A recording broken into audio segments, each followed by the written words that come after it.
when you want to study a new topic, I'm thinking of Brazilian Jiu-Jitsu, just because that's a hobby that I have considerable experience with. But they'll have fundamentals classes, or they'll have beginners classes. And so you might go into a given studio and the teacher's working through whatever he's interested at the moment, or whatever he's teaching. And sometimes it can be pretty microscopic. You can be looking at something, working on something really specific. And if you're a newbie, then that would be all but useless for you, because they'd be deep into some nuanced, variation of a Kimura series,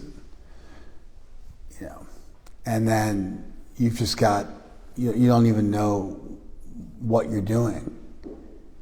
And so that level of detail and specificity would actually be counterproductive for you.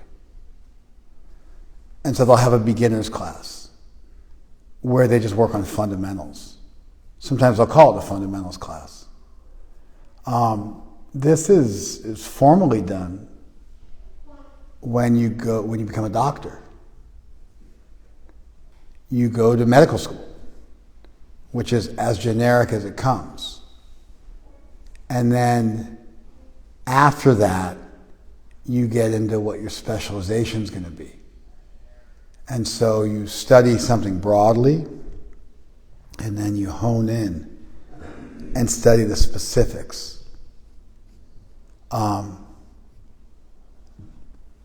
This happens when you go to college. You have your general education requirements that are the same for everybody. A certain level of math, a certain level of English. And then you start to, what you're majoring in, you'll start to study specific classes that you're majoring in.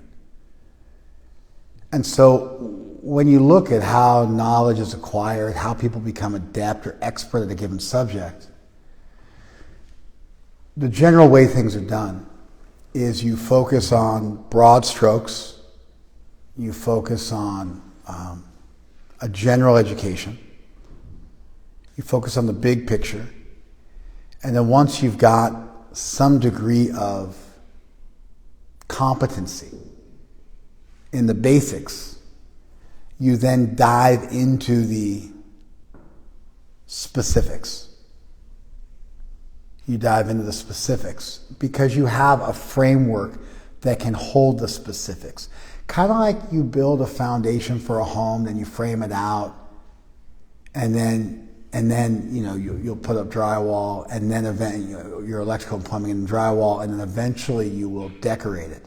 But you could imagine if somebody was decorating a house before it was built, it's like, where are you going to put all the furniture and how are you going to place it in the room? It doesn't work. You have to go in, there's a certain order of operations.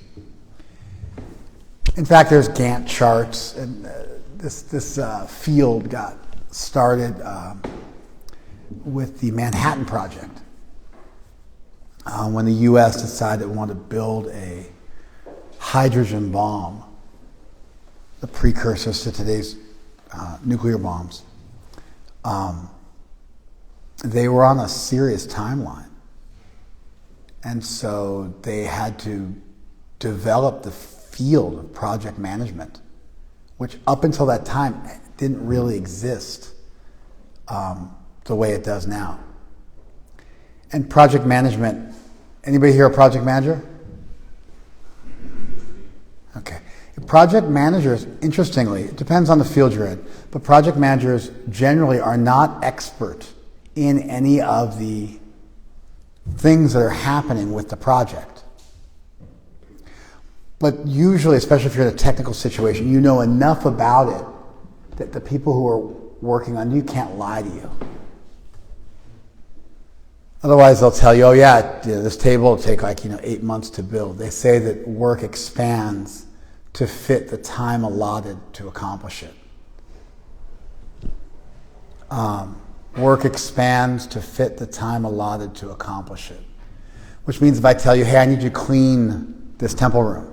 You're like, okay, how long do I have? You've got 8 hours. Like 7.5 hours in, you'll still be working on it. And you'll take that eight hours to pay for it. And you'll cry about how it's not enough time to do it. You're not getting paid enough money. Then if I come back and I'm like, yeah, you got 45 minutes to clean the temple room. You'll get it done in 45 minutes and you'll complain how it's not enough time to get it done. It takes 45 minutes to pay. It's a weird thing. People always complain. There's not enough time. There's not enough this. There's not enough that. And generally, I have a lot of experience with this. They're just wrong.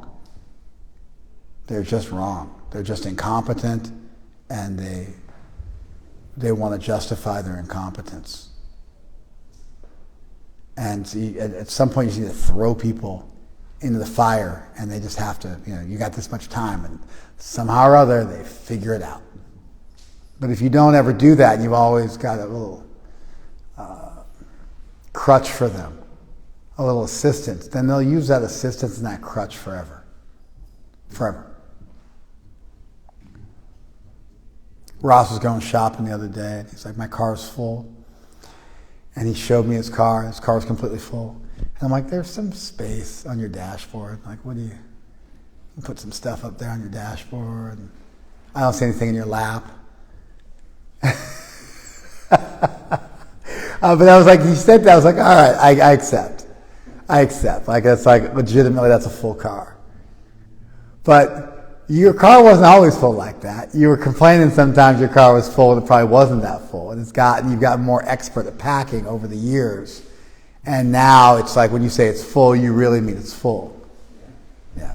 It works like that. People become more competent as time goes on. Anyway, the project manager usually knows enough about the field he's in. So if it's a technical project that involves, let's say releasing an app or something like that, he might not be a coder per se, but he'll know how to read and write code. And he'll know about how long it takes to write code. And he'll be able to look at code and tell you whether it's good code or not. He'll be able to test code. But what the project manager does is he comes in temporarily and he liaises between a number of different departments and he creates an order of operations. Because sometimes, let's say you have A through Z, so 26 things that have to get done, A, B, C, D, E, F, G, etc. It might be that, Q can't get done until K is done. Right? And so you have to plan that out, and you can move stuff around. You can get like R, S, T, U, V done early, no problem. It's easy. You just bang it out. But you can never do Q until K is done. And so you got to make sure you schedule it so that K gets done and then Q gets done after it. You follow? And so you start to order things so there's no bottlenecks created. Sometimes you have one person who has to do multiple things, and if you just start loading them up, it'll never get done. So you have to find who that person is that everything's depending on and maybe delegate stuff out to other people so they're not too overloaded, so there's a flow. Like with traffic jams, when one car slows down, the car behind it has to slow down more to compensate. Then the car behind them has to slow down more. That's why cars stop instead of just slow, because they don't slow down in unison like a flock of birds. They slow down one after each other, and each one slows down more, and it creates a bottleneck, and that's why you get start and stop traffic on the freeway instead of just a real slow, steady flow. And so you need to make sure that everything continues and you're on a timeline and you have to be married to that timeline. And essentially your job consists of moving pieces around, keeping people inspired. Usually you don't have any actual authority in the company because you've been brought in short-term, adjunct for temporary, because it's an ad hoc thing. It's a temporary thing that was pieced together to accomplish a particular time-sensitive, time-constrained project, which is not the normal operational flow of a business. So you get brought in and you have no actual authority because you're not part of the structure of the company. And so you also have to have really good people skills in order to liaise between all the different departments and keep things moving forward. I don't know why I got into that. Why did I get into that? Where did that tangent? I mentioned nuclear. Anyway, this field was developed when they made the hydrogen bomb. They had these huge papers that they put all over the walls. This is in New York City, actually. I actually stayed at the building where the Manhattan Project was done. It's been turned into luxury apartments or whatever, some kind of apartments. They were really nice. And Ruganoth had one. It took him like 15 years to get it. And I had this great three-bedroom spread in New York City, in Manhattan, where the Manhattan Project was done. And that was the building. And I stayed there a couple nights. We were doing a seminar out there. This was in 2013, so 10 years ago. So they put up big papers on the walls, and then they would write on them and be moving things around. They'd rip them down and start again. And that was the birth of modern project management, where you had to put all these pieces of the puzzle together. I mean, it was something in relationship to getting a general education. Yeah, I got that, but I'm just trying to figure out what made me tangent into project management. It's lost. I don't imagine any of you remember. It's going to be a real... Yeah, the Gantt chart, sure. I remember mentioning that, but it's going to be a real tenuous connection between the general education to specific education and why I leapt into project management. What was it? Fundamentals? Yeah, fundamentals, yeah. I think where I was going, and this is really abstract. Yes, Fernanda? I think you start saying how a project manager needs to have a general idea of or knowledge of what's going on, even if it's a technical project. Yeah, thank you. It's pretty abstract, but I think what I was doing mentally was something along the lines of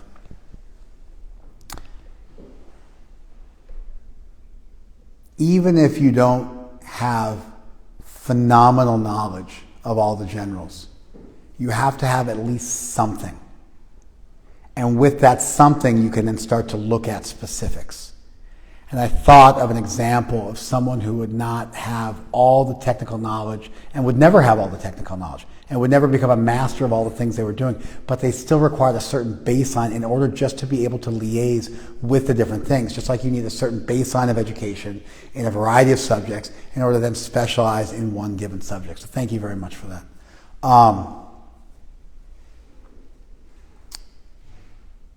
There are exceptions to this. There's a type of jiu-jitsu called Shuto, which is popular in Japan. It was developed from wrestling. It's from a wrestling base, from English wrestling. It's called catch-as-catch-can wrestling, which goes back hundreds of years, predates jiu-jitsu. Brazilian jiu-jitsu is actually based on catch-as-catch-can wrestling.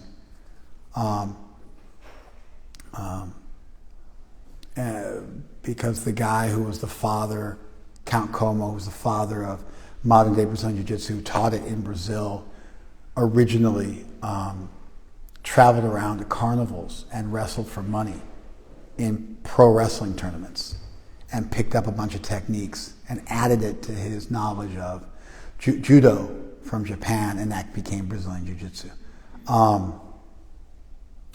But they have this weird thing they do where they teach you 20, it's called a lock flow series. They teach you 20 or 30 techniques on one day, all in a row. Like this arm bar leads to this wrist lock, leads to this guillotine, leads to this head and arm choke, leads to this leg lock. Like it goes through a bunch of essentially like extremity locks. And it makes no sense. And it's like the person teaching it has ADD or something like ADHD, like really bad. Because it's just way more information you could possibly understand, and it's all given, it's very nuanced, and it's all extremely specific, and you're left wondering, how am I supposed to use any of this? And you learn like 20 or 30 techniques at once. And it's overwhelming. But they teach those same 20 or 30 techniques for months, every single day. And eventually you pick up the flow between the techniques. It's a Japanese style of learning, full immersion. Kind of like if you just go to a country and you're forced to speak the language and you haven't studied the basics of a language and you're just forced.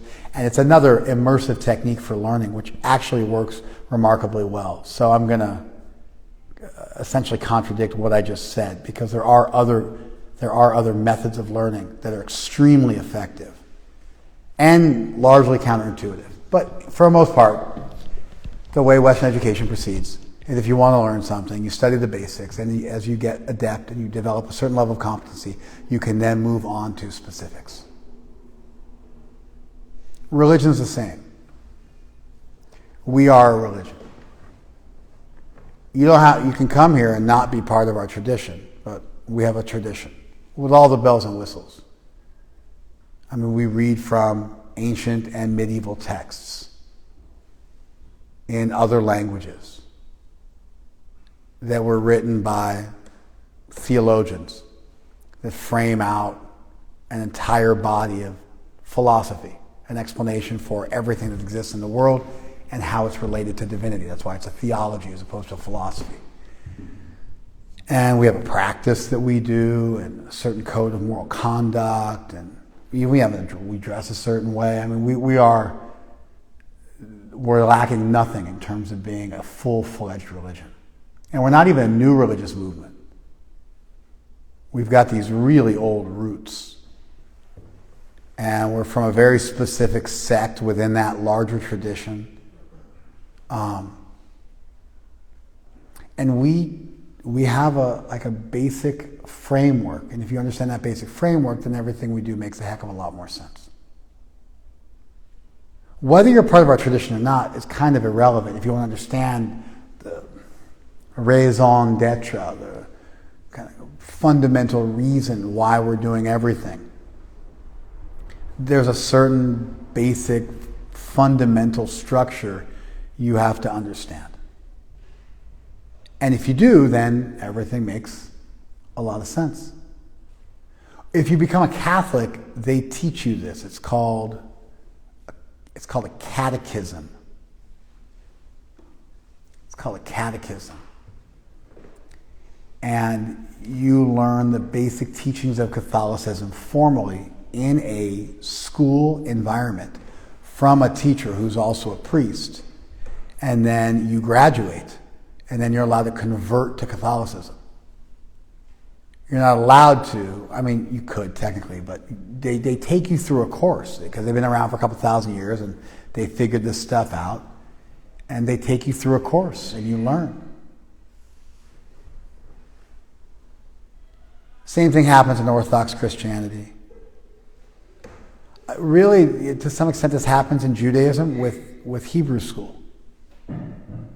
They're not trying to promote their thing to other people, but when people send their kids to Hebrew school, they're trying to get them an education in the basics of their tradition such that they will be good Jews.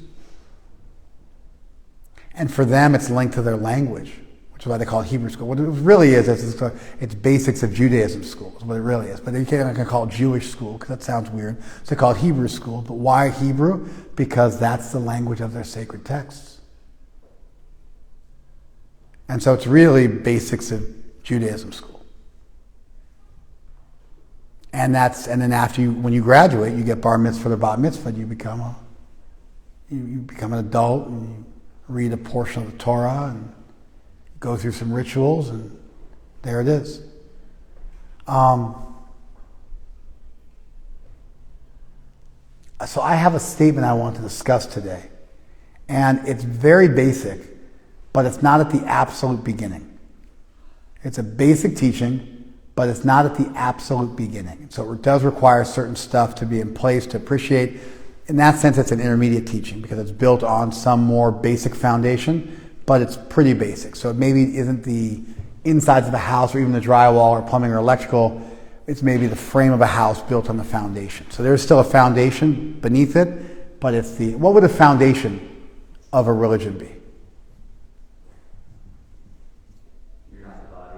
You're not the body would be super primary, right?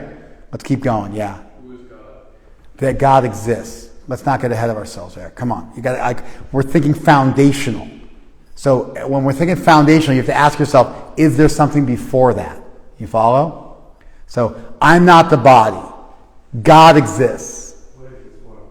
Right? What is this world? Right? The three basics, right? A theory of self, a theory of the world, and a theory of God, right? And that'd be like, what exists, right? What's the evidence which is used to prove that? What are the arguments which demonstrate that? That's great. What's also foundational? It's not going to be as foundational as whether or not God exists, but it's still pretty darn foundational, yes? What is that God like? What is your conception of divinity, right? And that would include things like all good, all powerful, or the implications of that, yes? Why is there suffering?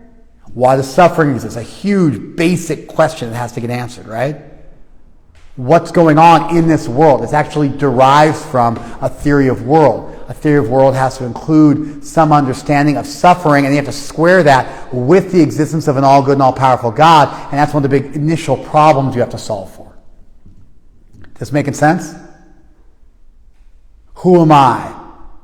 What's this world? Does God exist? What's the evidence for all those things? What's your conception of divinity? Why does suffering exist? These are the basic building blocks. And really, it's just, everybody's a philosopher. Everybody has to have an idea about what's going on. We're made to figure stuff out. We're made to notice patterns. We're made to analyze things. That's why we have these massive brains with these huge multi-layered prefrontal cortices.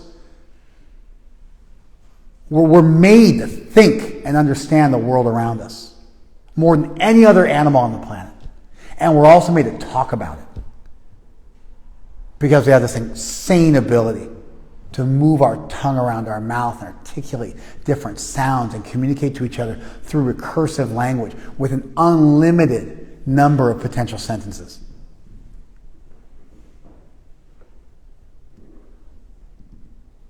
Any other foundational stuff somebody's dying to throw out, mention? What's good and what's bad? Yeah, that's like meta-ethics, right? The meta-ethical theory, right? What is good, what's bad? And that's before normative ethics. Like what's a good and bad, within a society, in more practical, pragmatic terms. Ethics moves in this way too, and then it moves into situational ethics. So you got this meta-ethics. What is good, what is bad? What is a good person, and then what is good in this given situation. A general theory to more specifics. Good, great answer. Somebody else going to say something? Yeah. What happens after we die? Yeah, that's right. There you go. That's a pretty basic question. That jumps right on the back of you're not the body, right? That jumps right on the back of you're not the body. And so it's derivative of you're not the body, but perhaps you're not the body could be an answer to that question. What happens when I die? Why is this world temporary? Which is almost in some ways like the question of suffering. Why do we live in a temporary world if we're eternal beings? And so you get it, right? These are the basics. And you should have answers for all of these. None of these questions should stump you. In fact, you should be able to give a class. Any of you who are part of our tribe should be able to give class on any of these subjects. And do well.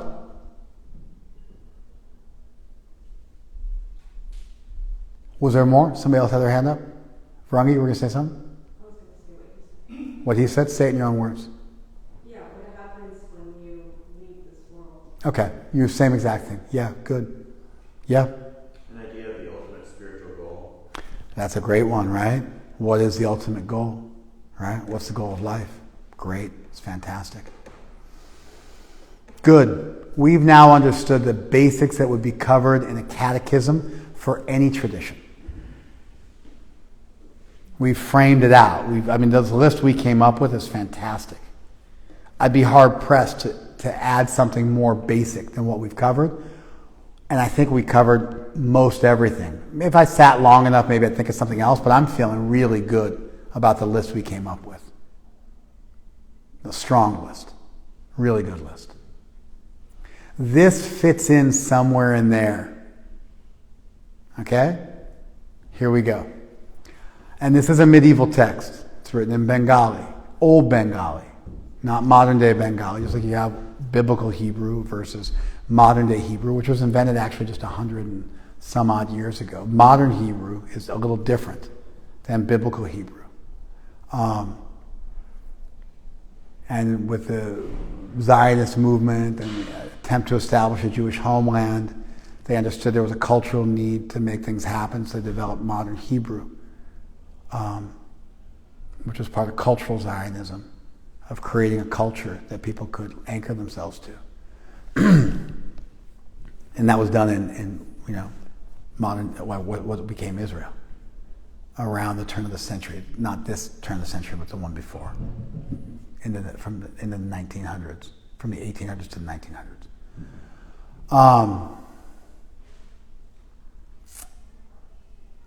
Here's the one.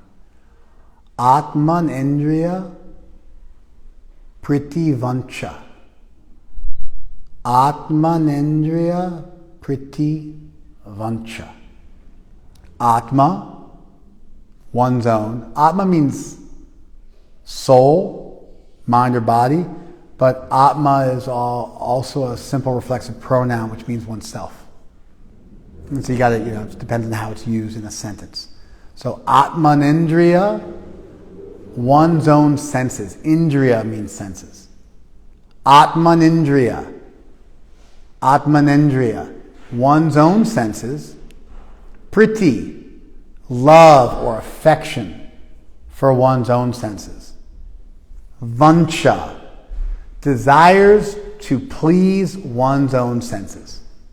Atmanendriya Priti Vancha, the desire to please one's own senses.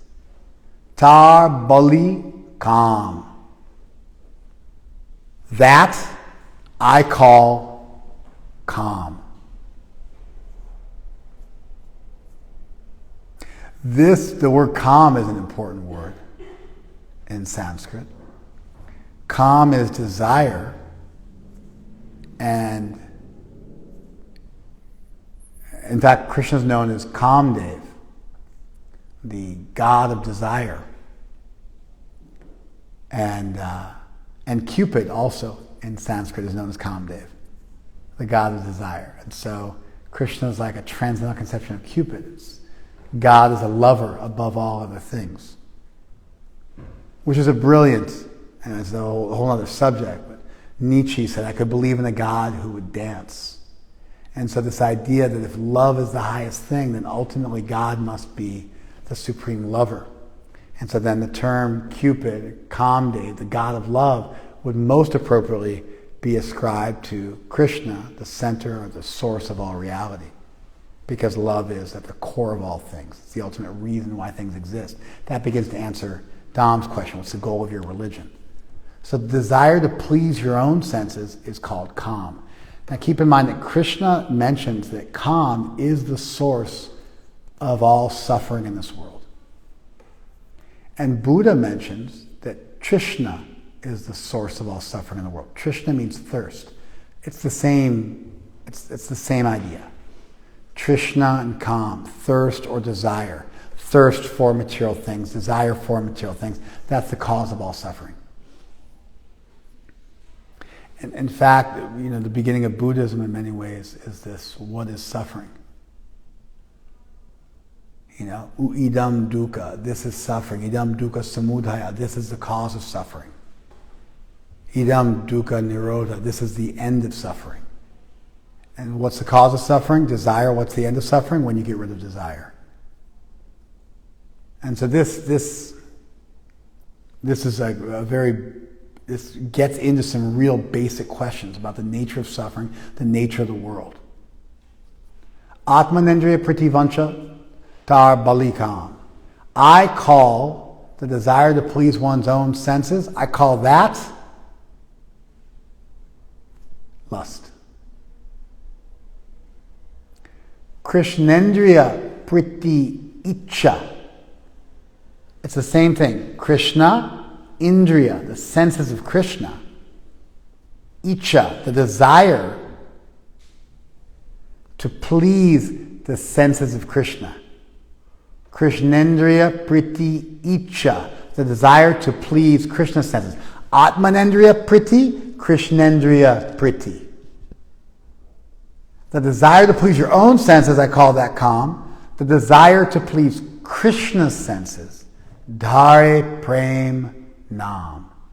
That holds the name prem. Love. The desire to please your own senses is lust. The desire to please Krishna's senses is love. You hear how basic that sounds? How binary that sounds? How extremely simplistic that sounds? That's a core teaching of our tradition. This would be a verse you would need to learn in a Hare Krishna catechism. It's a basic verse. It's not at the very beginning, you're not the body, right? God exists. It's not that basic. It's assuming that you exist and that God exists. It's also assuming that both you and the deity have senses. And that seems, most people don't like to think of God as having senses, but how could you have senses and a way to interact with the world and God not have senses or a way to interact with the world? Usually we anthropically think if God had senses, God would have material senses like I do because my senses are limited and temporary and they decay over time. Therefore, if God had senses, God would be limited the same way I'm limited. But there's no reason to presuppose that God could not have, for example, spiritual senses that weren't limiting. You needn't think anthropically. And if you're looking at your parent, you look at yourself and you understand that, your DNA came from your parent. And so if we have a mind and the ability to think about the world, then it would stand to reason that our origin would also have that. So the verse presupposes the existence of yourself and God. It presupposes that you can have a relationship with God. And that's, if you think about it, if you exist and God exists and God's all good and all powerful, what could possibly compete? First of all, if God was all good, he would want you to have a relationship with him. If God was all powerful, he could structure a universe in which that was possible. You could be extremely small and incapable of understanding your origin, like an ant can't understand a human. But God, who is omnipotent, could then create through grace an opportunity for you to understand him, and it would have more to do with his omnipotence than your deficiencies. And so there'd be no reason. In fact, it would be necessary that an all-good, all-powerful God would allow for you to be able to know him. Therefore, if God exists and is all-good and all-powerful, and if you exist as an evolute of that all-powerful God, you'd have to be eternal because an all-good God would want to make you forever, an all-powerful God could. And you'd have to be able to have a relationship with that God, and that would become the goal of life. So it's not that these ideas, it's not just that there's like arbitrary idea A, arbitrary idea B, arbitrary idea C. These ideas have evidence and logic behind them. So they fit together like a jigsaw puzzle and create a picture of reality that's coherent, that makes sense. Sometimes we think, you believe in an eternal soul, right? But we actually have evidence for that. Consciousness is our evidence that you're not the body. It's strong evidence. The hard problem of consciousness is the major current topic in philosophy of mind that's being dealt with by professional philosophers. And so its consciousness is huge evidence that you are more than just your body.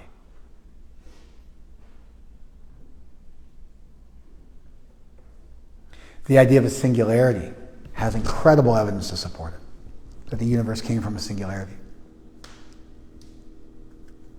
If consciousness is fundamental, then that singularity must also be conscious,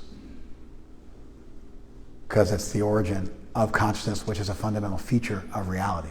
Therefore, it would have to be there in the singularity. The origin of the cosmos. It's not that these ideas are just arbitrary idea A and just invented idea B and every idea is as good as every other. It's not like that. There's evidence. And then the ideas start to fit together. If God exists and is all good and all powerful, we have to give evidence for that, then you would be eternal, because an all good God would want you to be eternal, and an all powerful God could make you eternal.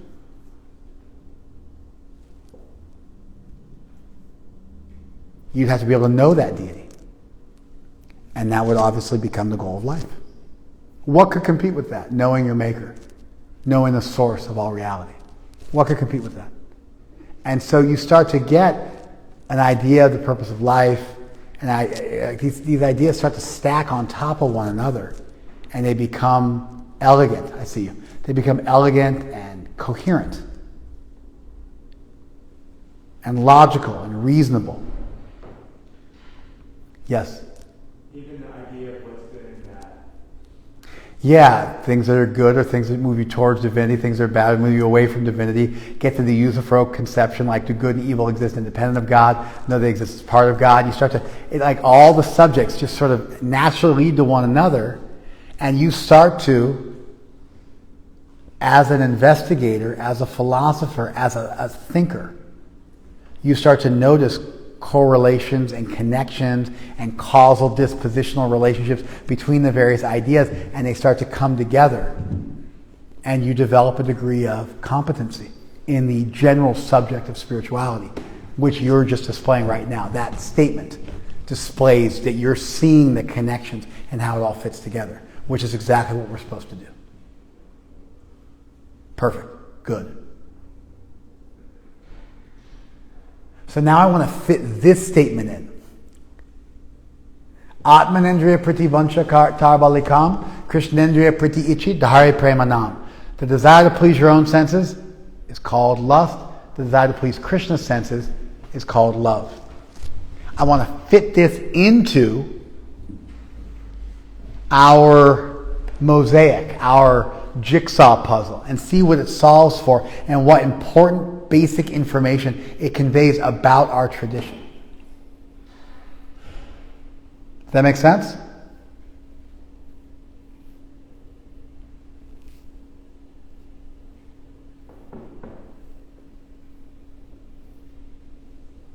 Okay. Does anybody want to jump in? Is anybody excited to jump in and start us off? Because we've been doing an interactive thing. So if you guys want to take a stab at it, I'm into it. You guys did pretty well with the basics. Let me say it again, but you can turn on your I might have to say something. A little button in your head. And press that button. I want to take this statement. What statement? The desire to please your own senses is called lust. The desire to please Krishna's senses is called love. I want to take that statement and I want to fit it into the emerging jigsaw puzzle or mosaic that we're starting to discuss of the basics and the building blocks of a general competency in our tradition, which, by the way, although it may be a specific tradition, is also a general competency in the subject of spirituality.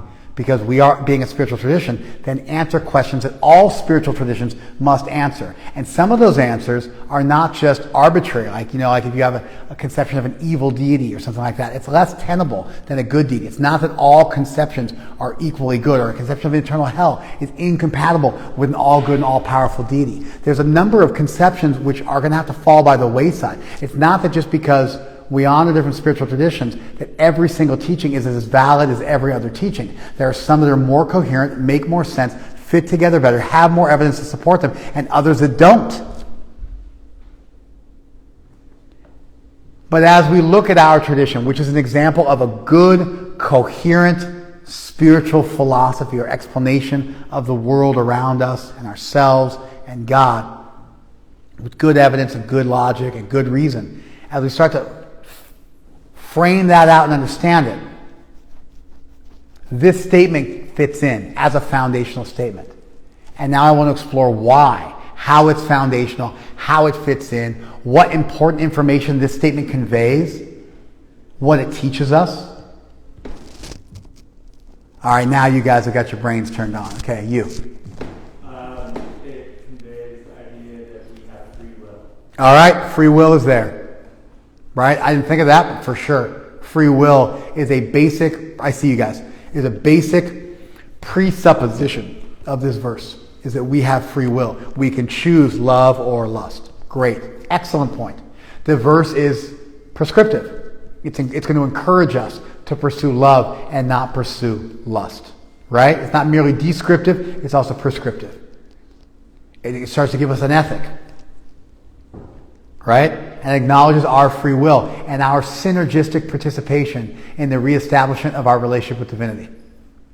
That's not monergistic. It's not just God's responsibility to establish that relationship, but it's synergistic. We and the deity interact together. Excellent. Great stuff. Yes, Michelle.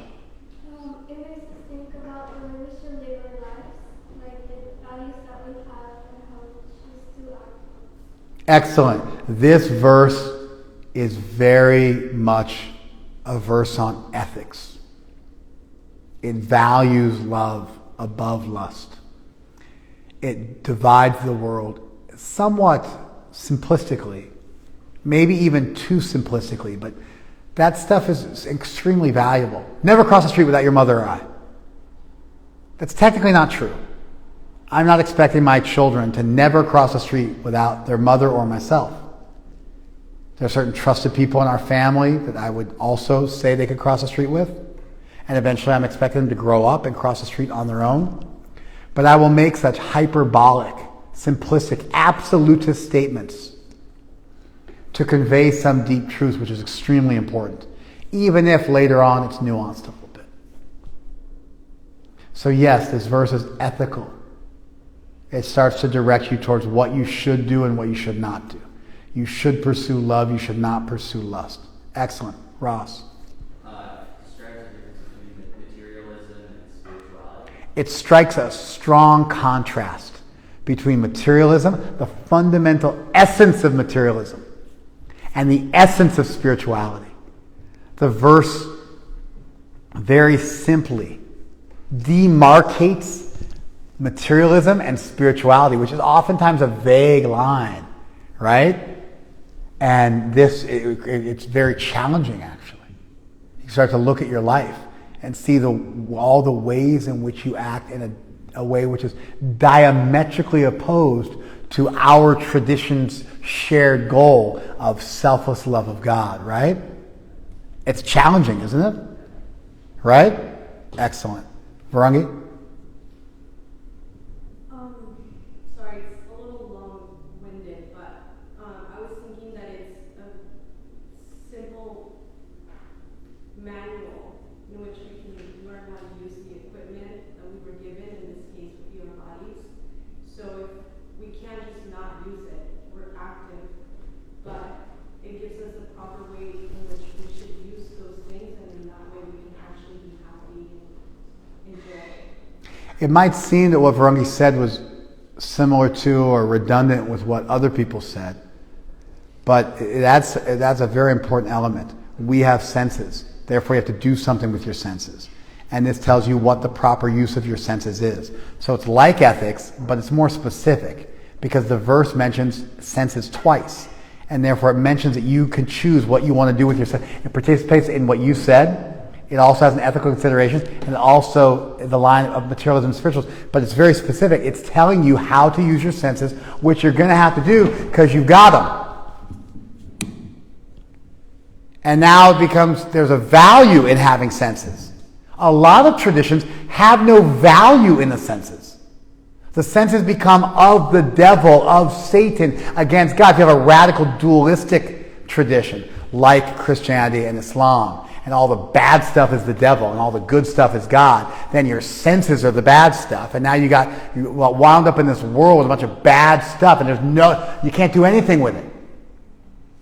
This verse is world positive. It shows that there is a value to your senses. Right?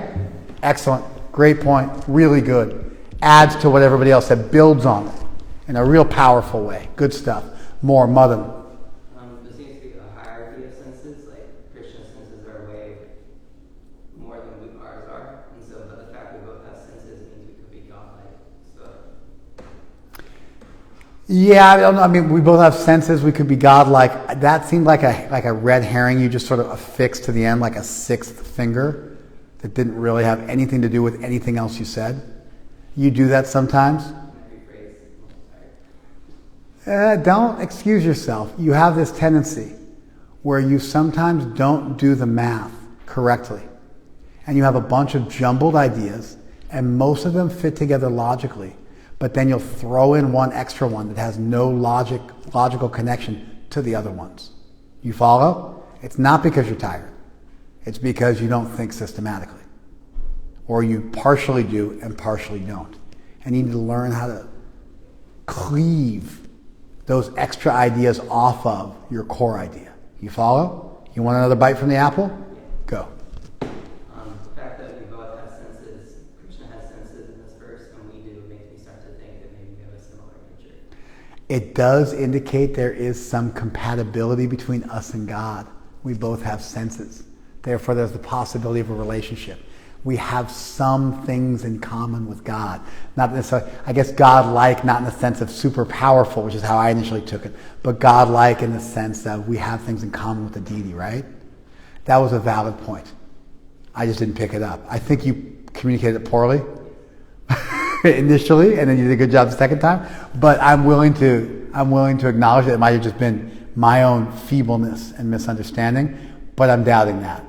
I'm more favoring that you did a poor job of communicating. But good. That's actually a really nice point. It fits together really nicely.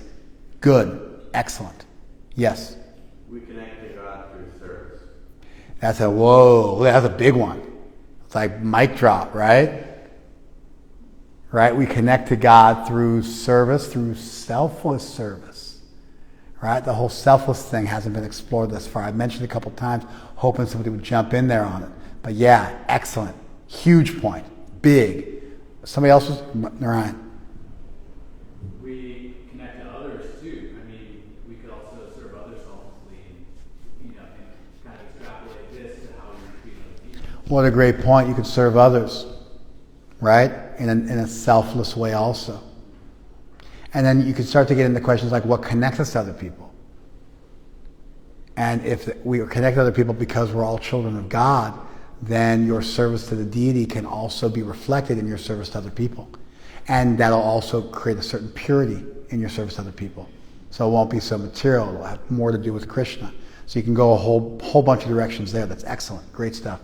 Katie? We want to introduce the idea of selfishness, but also it removes ourselves as the center of the universe and establishes a hierarchy of love above lust and selflessness above selfishness. Yeah, Madan actually mentioned this hierarchy thing too. Hieros arche, sacred order. Hierarchy means sacred order. Although the term is used just to mean any order where one thing is valued above something else. And we got hung up on the last point you made, so I didn't get to this. So I'm really glad you brought it up again. Ethics, in many ways, ethics is the creation of hierarchies of value. What's most important? When there's two competing things, which one should supersede or take precedence? You have this even reflected like all men are created equally and are endowed by their Creator with certain inalienable rights, such as the right to life, liberty, and the pursuit of happiness. This is from the Constitution to the United States Declaration of Independence. Thank you for correcting me. I was doubting myself while I said it. Good. There's a hierarchy there. Life. It's the highest hierarchy. Liberty, freedom, and the pursuit of happiness, which is beneath the first two. And therefore, if your pursuit of happiness compromises the life and liberty of anybody else, it can be taken away from you. We allow you to pursue happiness freely. unless your pursuit of happiness gets in the way of the life and liberty of other citizens. At that point, we can take away your pursuit of happiness and even your life and liberty. Corporal punishment, capital punishment, incarceration are removing your liberty and eventually your life. Because there's a hierarchy of what's the most important to preserve and then what comes secondarily. And that creation of hierarchies is critical to any ethical theory. Because different values will come into competition with one another. And you have to create some kind of order. And so Krishna's senses are at the top. Right? And our own satisfaction is derivative of Krishna's satisfaction. We're not the center of the universe. Krishna's. You think you're the center of the universe? Like if you were to say to Krishna, you think you're the center of the universe? What is it, Krishna? You think you're the center of the universe? Everybody should worship you? And Krishna would say, yes. Yes, I'm the center of the universe. Everyone should worship me. And you'd be like, you're just, you've got delusions of grandeur. And Krishna's like, actually, no. This is an accurate depiction of the nature of the universe. And so this creation of hierarchies of value is critical, and it's how we navigate the world. Every day of your life, you're taking, I'm going to skip that phone call, I'm going to skip this thing, I'm going to put this thing off. We're creating hierarchies every day of our life. What's important? What am I going to pay attention to? What am I going to give my time to?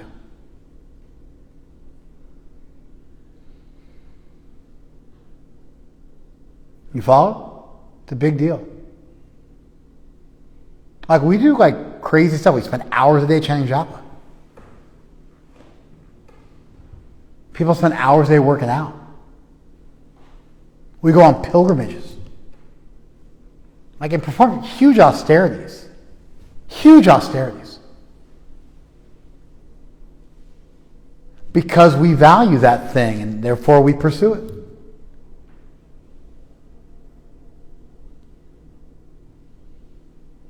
Sometimes on a holy day, you don't eat all day. Sometimes on a holy day, you don't sleep all day. Stay up the whole night. What would ever warrant that? Because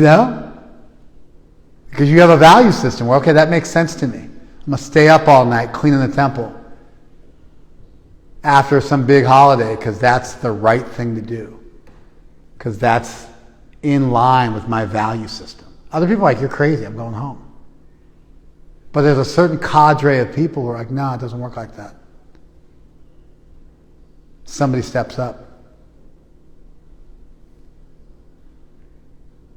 It's like in prison, the people get taken advantage of the most are the people who really don't want to get hurt.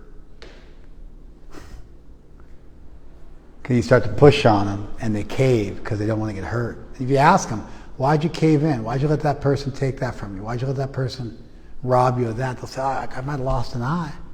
They might have killed me. I might have lost an eye.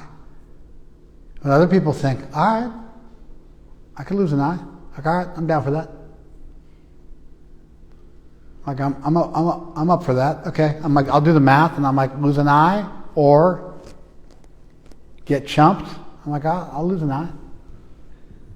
That makes sense. It's values. You create a hierarchy of values. We're doing that all the time, every day, everybody, everywhere. And then when you start to fit into spirituality, you start to include God within that system of hierarchy. Excellent. Eric? It says that there's some degree of separateness between us and God, that we're not completely one with God.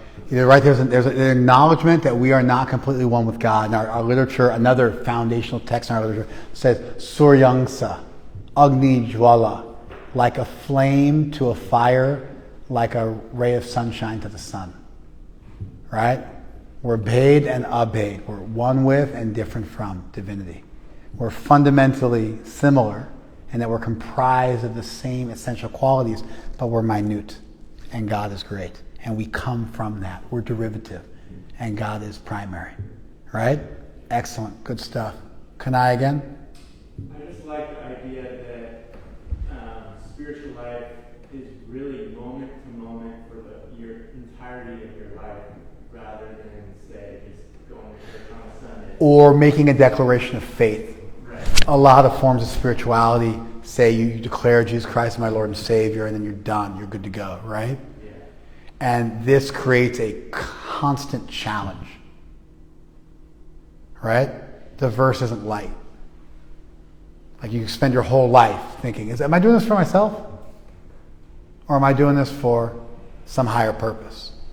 And it can orient your entire life. You can use this verse every single day for your whole life. It's heavy in that sense. Excellent. Good stuff. Okay, so my thoughts. I mean, you guys did a great job. Excellent. I'm glad that you guys participated. My thoughts are that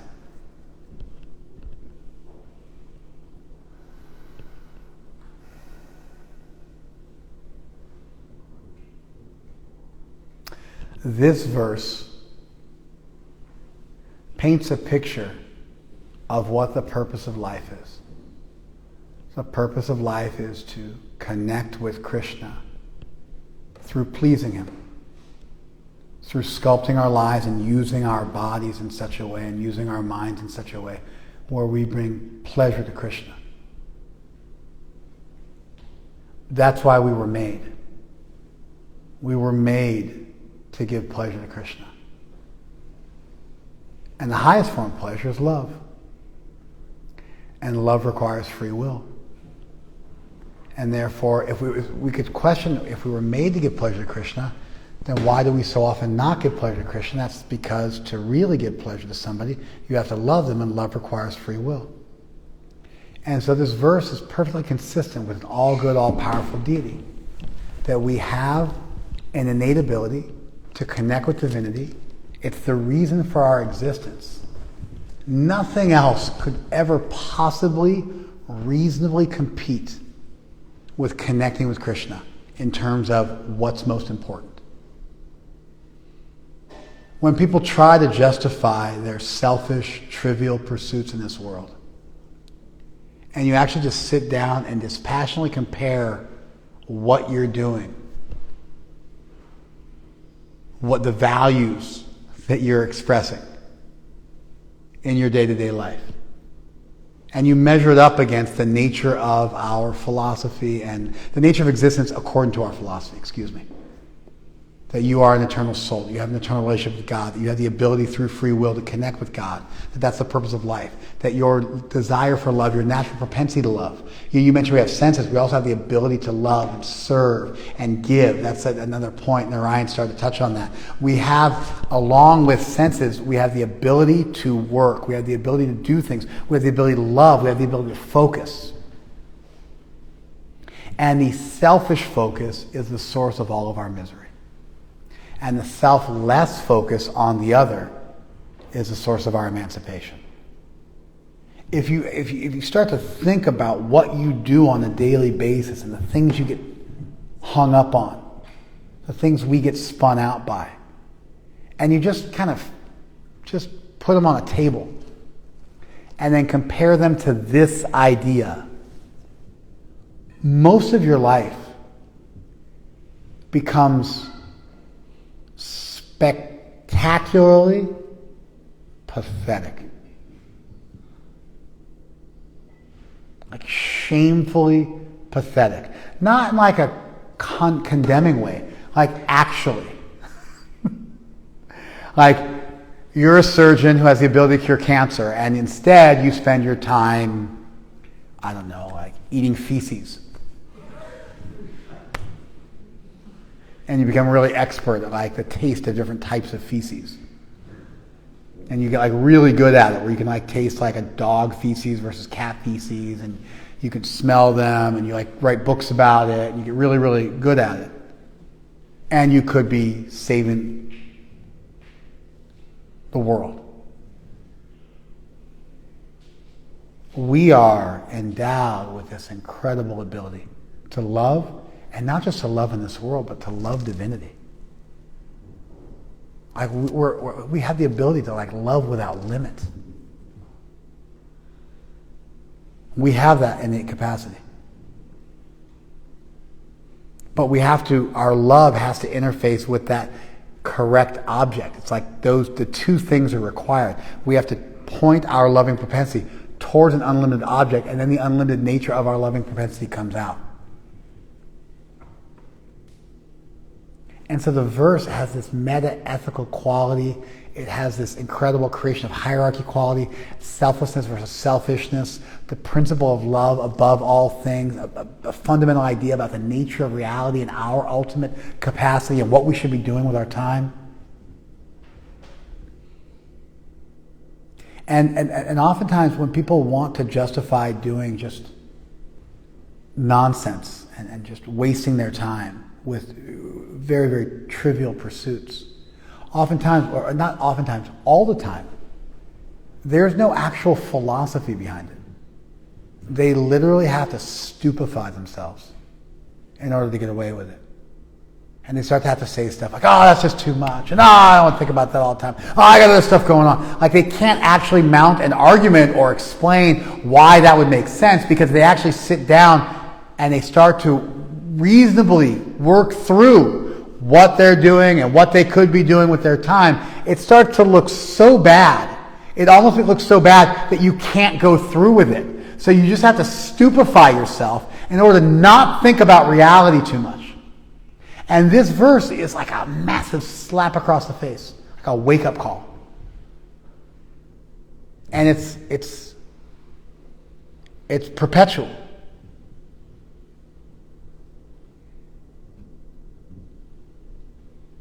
And then the last thing I'll say is this. The amazing thing is, and this is something our tradition spends a lot of time articulating and diving into and nuancing. But if you turn towards Krishna and please Krishna, and by the way, this verse occurs in a super intimate part of one of our sacred texts. It's weird because the verse itself is super remedial and introductory and beginning. But it occurs during a chapter in one of our sacred texts that's one of two chapters. So let's say this book has 17 plus 25 plus 20 chapters, so 45, 62 chapters. And of those 62 chapters, when we do Parayan, when we read the whole book from start to finish, which is done sometimes like on Gaur Purnima, you'll read the whole Chaitanya Charitamrita from start to finish. Groups of devotees will just get together and just read through all the Bengali padas, tens of thousands of verses. They'll just read through them all. And I think it's somewhere between 10 and 20,000 verses. I have to add them up to figure out for sure. I think it's somewhere between 10 and 20,000 verses. And they're going through the verses. And traditionally there were two chapters they would skip. And this is one of the chapters they would skip because it was considered to be too intimate for a public reading. The verse is about Radharani's love for Krishna, the gopis' love for Krishna. That's what the chapter's about. And this verse is an introductory preliminary teaching that eventually gives rise to a whole discussion of Radharani and Krishna's love for one another. Extremely poetic, extremely beautiful. So the verse is very introductory, but it carries with it a profound significance which stretches all the way into eternity. And here's the core of that. And this is what we'll finish with.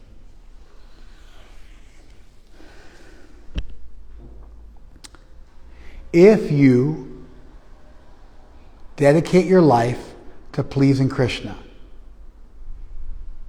and you, for the most part, forego or minimize pleasing your senses, and you don't make sense gratification the goal of your life, and I mean that in a very practical sense. You follow the four regular principles, for example. No meat, fish, or eggs.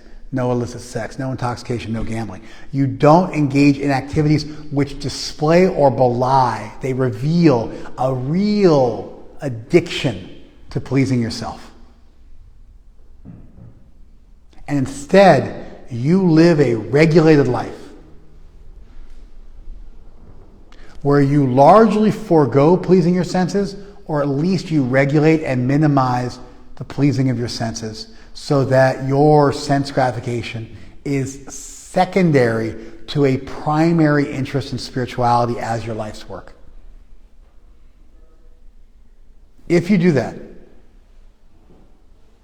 and you dedicate your life to a higher cause, a higher purpose, a higher understanding of pleasure, a higher understanding of what you were put on this earth to do. And it's so radically incongruent with most people's innate understanding that I'm on this world to enjoy stuff. I gotta grab stuff and consume it with my senses. Look at cool stuff, and hear cool stuff, and taste cool stuff, and touch cool stuff. Like the purpose of my life is to process the world through my senses in a way that is pleasing to me. And if you take that, it's innate, it's animalistic. It doesn't require any thought. It's automatic. Animals do that. It's innate, it's visceral. If you use your massive brain and capacity for thought and your free will to subvert that and almost entirely invert it and subdue your senses and sublimate your senses, and spend the bulk of your life turning towards divinity. If you do that, the result is that you'll become happier than anybody else. Even though that wasn't your purpose. Because by connecting with Krishna, you're actually connecting with the best part of yourself.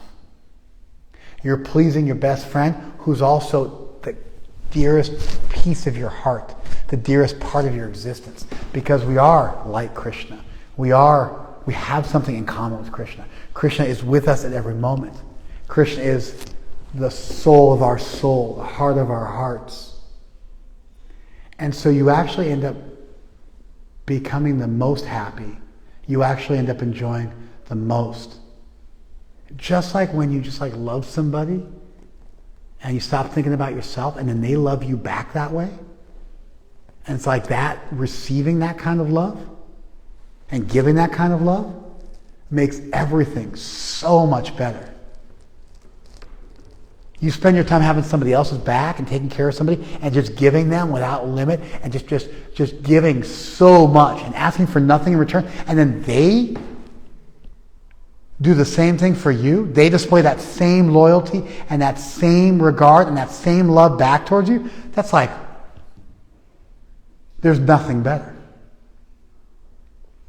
There's nothing better. In fact, if you look at romantic poetry, that's the apex of romantic poetry, where the lover and the beloved get into that selfless love for one another, as epitomized with Romeo and Juliet, with them killing each other. They love each other so much that give up their own lives for one another. There's a reason why that piece of poetry, as macabre as it is, lives forever. It's the greatest love story ever. And then you could do that with Krishna.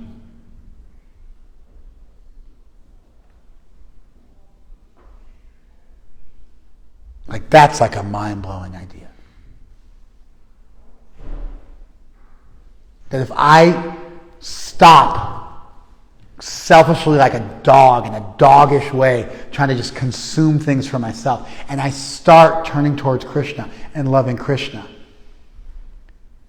that opens the door for Krishna to reciprocate with me and give me way more than I ever could have asked for.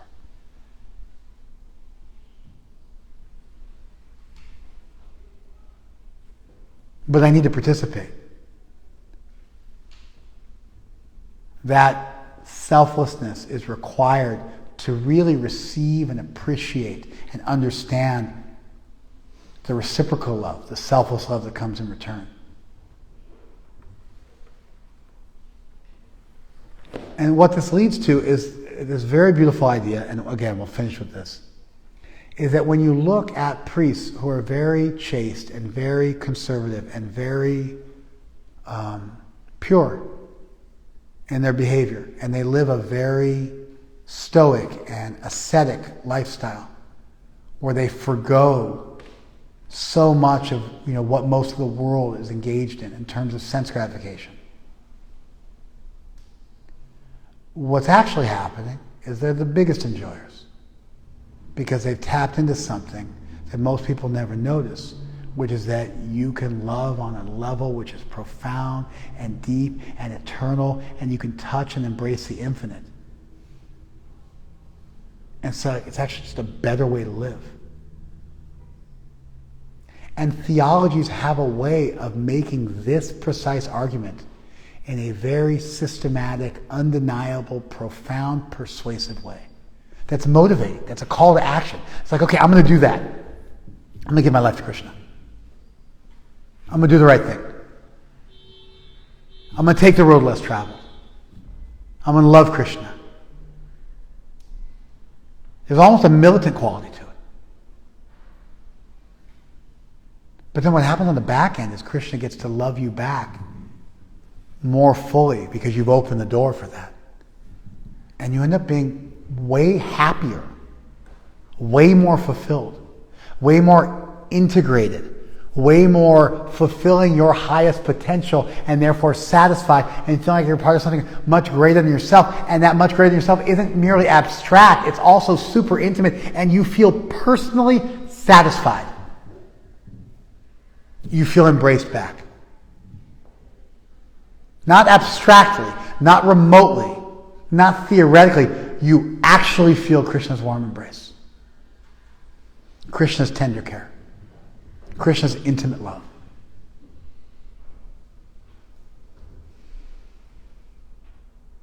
Okay, let's do some kirtan. Thank you.